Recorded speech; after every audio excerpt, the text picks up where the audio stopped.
হুমায়ুন কবির, জনতার কণ্ঠস্বর, অন্যায়ের বিরুদ্ধে তার বজ্রের মতো ঘর।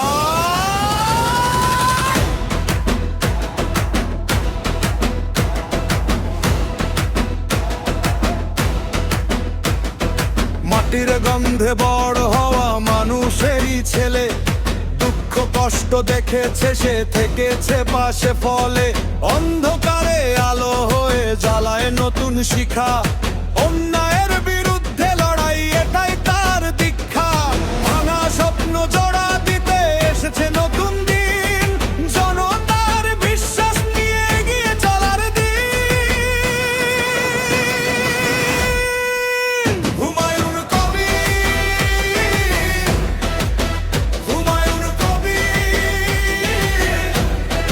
জনতার কণ্ঠস্বর, অন্যায়ের বিরুদ্ধে তার বজ্রের মতো ভর।